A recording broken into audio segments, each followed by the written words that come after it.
Tarata mɛ kalo tile 19 san 2020 aw minnu sɔgɔlenbana ni waati na an bɛ foli kɛrɛn di bɛɛ lajɛlen ma. Bakuruba la sa an bɛna da don kunnafoniya min na olu de filɛ nin an ka députés olu ye u ka latamani baaraw waleya an bɛna o kunnafoniyaw di aw ma. O kɔ Rokiya Tarawele ni ale ye dɔnkilidala ye jamana in kɔnɔ ni bɛɛ lajɛlen b'a dɔn. Kidara min ni a b'ale kunna nin waati in na an bɛna an da don o la k'o fɛsɛfɛsɛ aw ye ka laban ni an ka don o don kabako kɛnɛ ye. Nin ye aw ka kunnafoni kɛnɛ sigilen ye.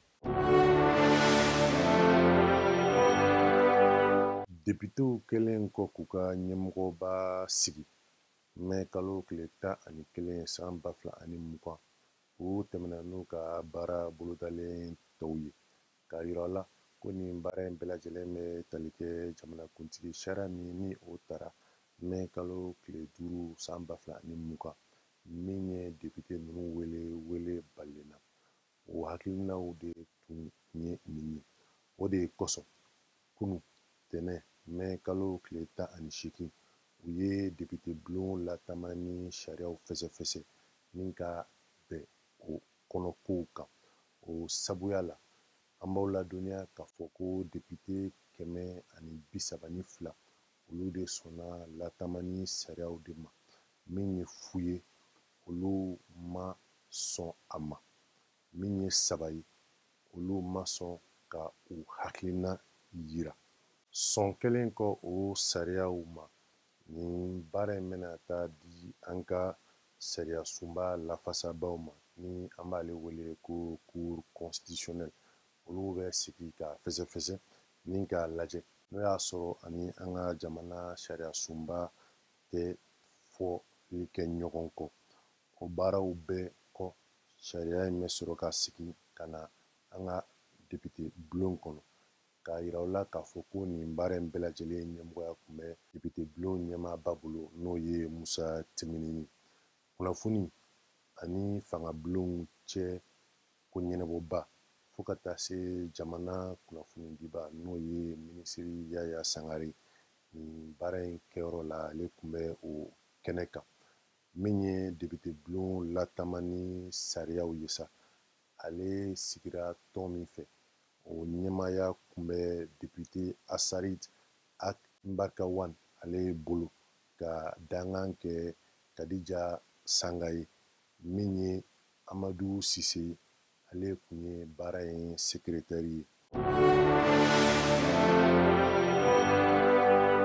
Belgique ni Faransi lasigiden min ni olu bɛ Mali kɔnɔ nin waati in na olu tun welela kunun tɛnɛn mɛ kalo tile 18 san 2020 Mali jamana ani jamana wɛrɛ cɛ ɲɛnabɔli minisiri fɛ n'o ye Cɛbilen Dramé. O hukumu kɔnɔ u kumaɲɔgɔnyana min bɛ tali kɛ an ka dɔnkilidala ni o ye Rokiya Tarawele ale ka ko kibaruyaw kan. K'aw ladɔnniya k'a fɔ Rokiya Tarawele ale ni a den fa olu fɔlen bɛ ɲɔgɔn kɔ nin waati in na min bɛ tali kɛ u den u ka ladonni cogoyaw kan ni ale yɛrɛ si bɛ san 5 la nin waati in na. Rokiya Tarawele n'ale tun minɛnen don Faransi waati tɛmɛnen na k'a minɛ k'a datugu ka d'a kan ko Belgique ale tun ye laɲini kɛ Europe dugu bɛɛ bolo k'a ɲini u fɛ n'u ye Rokiya Tarawele ye waati o waati u k'a minɛ ni k'a bila dibi la. Nga ale sera ka bɔ ni k'a yɛrɛ sɔrɔ Mali la mɛ kalo tile 9 tɛmɛnen k'a sɔrɔ kiiri ma ban. O siratigɛ la Cɛbilen Dramé ka fɔ la k'a b'a ɲini Rokiya yɛrɛ den fa fɛ ko a n'a ka surunalibaga ko n'u bɛ se ka Bamako lasɔrɔ cogo min na min b'a to u bɛ se ka kuma ɲɔgɔnya kɛ u ni ɲɔgɔn cɛ walasa den yɛrɛ sa ale bɛ se ka san sɔrɔ nin ko in bɛɛ lajɛlen ni ɲɔgɔn cɛ k'a yira u la k'a fɔ ko jamana minisiri ni ale ka baara bɛnnen bɛ Mali ani jamana wɛrɛw cɛ baaraw ma k'ale ka laɲini tɛ dɔwɛrɛ foyi nin ko in na min ye den fitinin min ni o bɛ maa 2 ni ɲɔgɔn cɛ kiiri bolo sira fɛ walasa ale bɛ se k'a ka lamɔ sɔrɔ cogo min na hɛrɛ ani baden na. kabako. Ni kabako ko ye min kɛra Kalabankoro Kuluba. Kalabankoro Kuluba ale yɛrɛ kin ye min bɛ Bamako dafɛla la. Ni ye koba ye min tɛmɛna mɛ kalo tile 13 san 2020 su. Kameleniw olu sigilen bɛ u ka so da la. U bɛ baro la. Baro fo ka su jama kosɛbɛ kana se fo sɔgɔmada 2h du matin na n'o ye nɛgɛ kanɲa 2nan waatiw ye. Nin baro in senfɛ misi minnu sigilen bɛ da la, denmisɛnw kɛlen bɛ k'u sigi walasa k'u hakili to o bagan ninnu fɛnɛ na.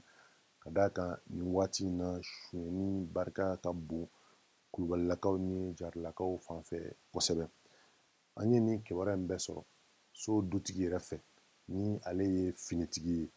A ko a b'a yira an na k'a fɔ ko denmisɛnninw b'u ka laadala baro la finteni waati u sigilen baro ɲagalenba ko mototigi 2 ni olu ka moto fari nana jɔ denmisɛn ninnu kan.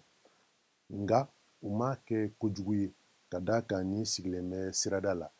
Wajibi moto fari waati ni waati o bɛ tɛmɛ i kan. Nga u bɛ bali min na mototigi 2 in nani jɔ coyi. U kelen kelen bɛɛ la maa 2 kun sigilen bɛ moto ninnu sanfɛ. U jiginna maramafɛn kun bɛ u bolo ni o ye marifa ye ni an b'ale wele nanzarakan na ko PM. Ka na o da ɲɛsin denmisɛn ninnu ma k'u bɛɛ ɲini u k'u da u disi kan. O kɔ u nana denmisɛn ninnu mɔmɔli daminɛ ka d'a kan u y'a yira u la k'olu yɛrɛ ye finitigi ye wa ni waati in na k'u bɛ lakɔlɔsili baaraw la. An ka dutigi ni ale bɛ ni kunnafoniya d'an ma, a ko ale yɛrɛ sigilen ale kɛlen ka ko in ye a kɛra ale bolo sogoko ye k'a ja bali ka tigɛ. Nga denmisɛnnin dɔ sera ka i muruti ni k'i sama ka bɔ jama in cɛla ka taa ale yɛrɛ sunɔgɔbaatɔ ni a bɛ sogo la k'ale lawuli k'a yira la ko in ko nkalon tɛ ko tiɲɛ don. O cogoya la a k'a wulila ka gɛrɛ ni ka kule coyi ko a ye zon bɛɛ. Komi a bɛɛ b'a kalama nin waati in na funteni barika ka bon cogoya min na maa sunɔgɔbaatɔ kun man caya.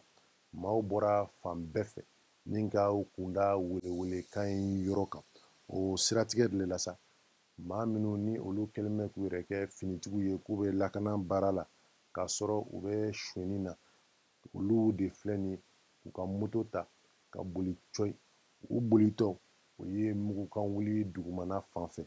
O mugukan in sa ale kɛra denmisɛn ninnu kelen jogifɛn ye a sen na.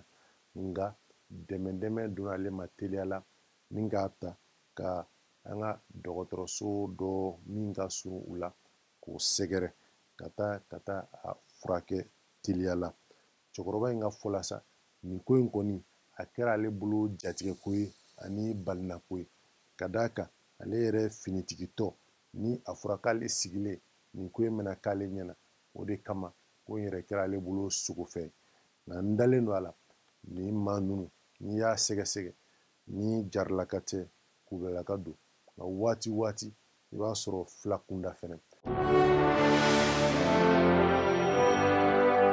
Hakilina jigin la sa an b'aw ladɔnniya k'a fɔ ko nin baara bɛɛ lajɛlen sigira sen kan ala ni ANCD ani AMAPO ka bolodiɲɔgɔnma baaraw ye. Nin bɛ an ka bi kunnafoniyaw kun cɛ.